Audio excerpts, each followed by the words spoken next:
कल्पना कीजिए, यदि आज स्वयं भगवान श्री कृष्ण आपके सामने प्रकट होकर केवल एक वाक्य कहे, कलयुग का सबसे बड़ा शत्रु कोई राक्षस नहीं बल्कि मनुष्य का अपना भ्रम है, क्या आप इस पर विश्वास करेंगे?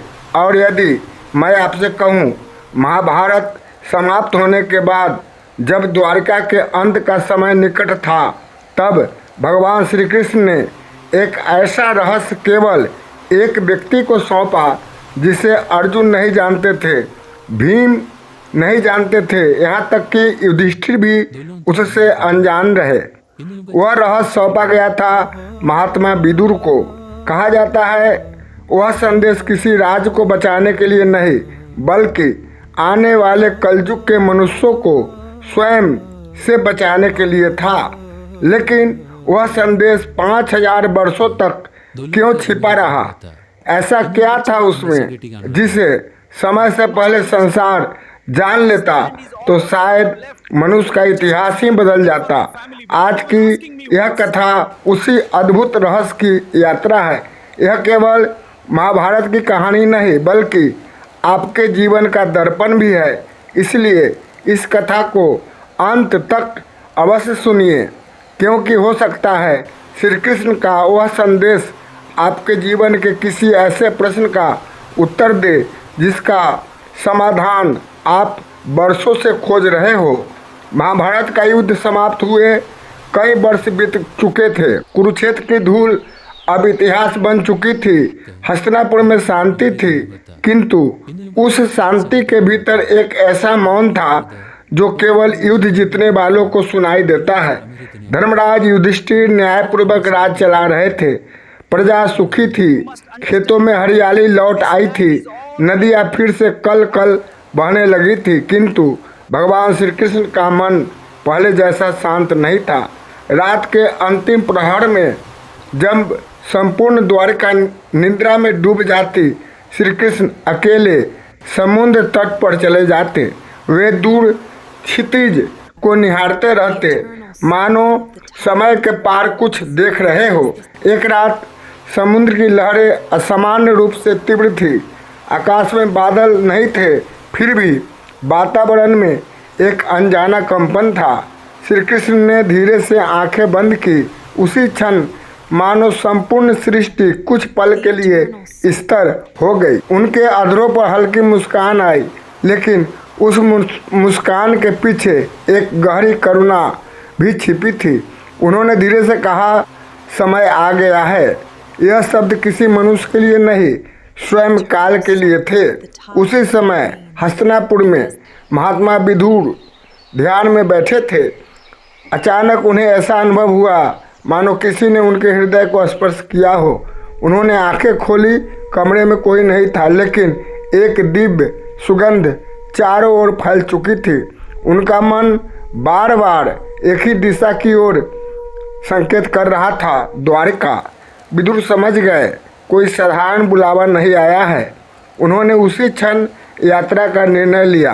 किसी से कुछ नहीं कहा, न कोई रथ लिया न कोई सैनिक, केवल अपना दंड कमंडल और प्रभु का स्मरण लेकर वे चल पड़े।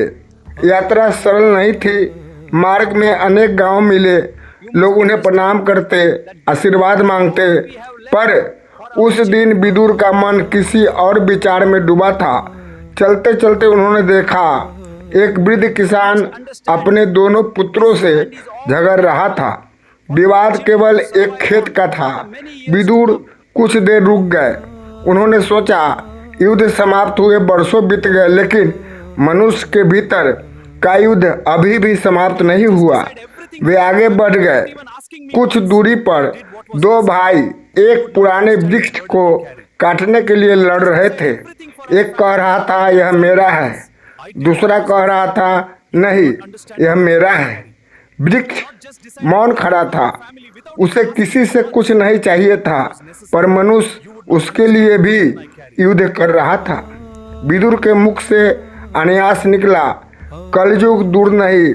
3 दिन बाद वे द्वारका पहुँचे, किंतु जैसे ही नगर के द्वार पर पहुँचे, उनका हृदय विचलित हो उठा। द्वारका पहले जैसी थी, लेकिन फिर भी कुछ बदल चुका था। लोग मुस्कुरा रहे थे, पर मुस्कानों में गहराई नहीं थी। बाजार भरे हुए थे, लेकिन आंखों में संतोष नहीं था। धन पहले से अधिक था, किंतु मन पहले से अधिक अशांत थे। विदुर ने सोचा, क्या यही वह परिवर्तन है जिसकी आहट प्रभु ने पहले ही सुन ली है। महल में प्रवेश करते ही श्री कृष्ण स्वयं उनका स्वागत करने आए। विदुर ने चरण स्पर्श किया। कृष्ण ने उन्हें उठाकर हृदय से लगा लिया। कुछ क्षण दोनों मौन रहे। कभी कभी मौन हजारों शब्दों से अधिक कह देता है। श्री कृष्ण मुस्कुराए, लेकिन इस बार उनकी मुस्कान में एक अनकहा रहस्य था। उन्होंने कहा, विदुर, तुम आ गए। मुझे पता था तुम मेरे बुलावे को पहचान लोगे। विदुर ने विनम्र स्वर में पूछा, प्रभु, क्या कोई संकट आने वाला है? श्री कृष्ण ने तुरंत उत्तर नहीं दिया। वे उन्हें महल के पीछे स्थित एक प्राचीन उद्यान में ले गए। वहाँ एक विशाल पीपल का वृक्ष था। उसके नीचे बैठते हुए कृष्ण ने पूछा, विदुर, यदि किसी मनुष्य को पूरी पृथ्वी मिल जाए, लेकिन उसका मन उससे छीन जाए, तो क्या वह वास्तव में धनी कहलाएगा? विदुर कुछ क्षण सोचते रहे, फिर बोले, नहीं प्रभु, जिसका मन खो दिया उसने सब कुछ खो दिया।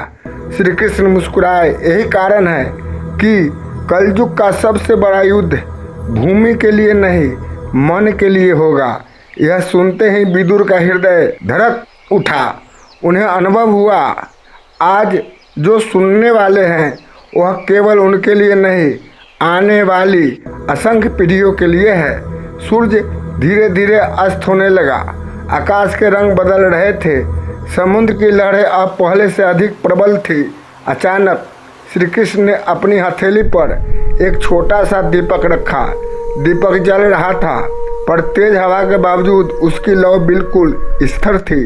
कृष्ण ने पूछा, विदुर, बताओ, हवा तेज है, फिर भी यह दीपक क्यों नहीं बुझ रहा? विदुर ने ध्यान से देखा, लेकिन उत्तर नहीं मिला। श्री कृष्ण ने शांत स्वर में कहा, क्योंकि इसे बाहर की हवा नहीं, भीतर का तेल जला रहा है।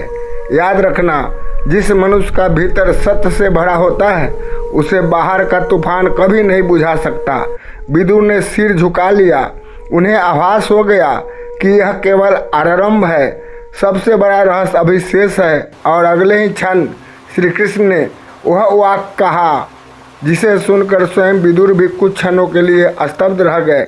विदुर, 3 दिनों के भीतर ऐसा होगा जिसके बाद पृथ्वी पर धर्म की परीक्षा पहले से कहीं अधिक कठिन हो जाएगी। और मैं चाहता हूं कि मेरा अंतिम संदेश तुम अपने हृदय में सुरक्षित रखो। क्रमशः भाग 2 में रहस्य और गहरा होगा।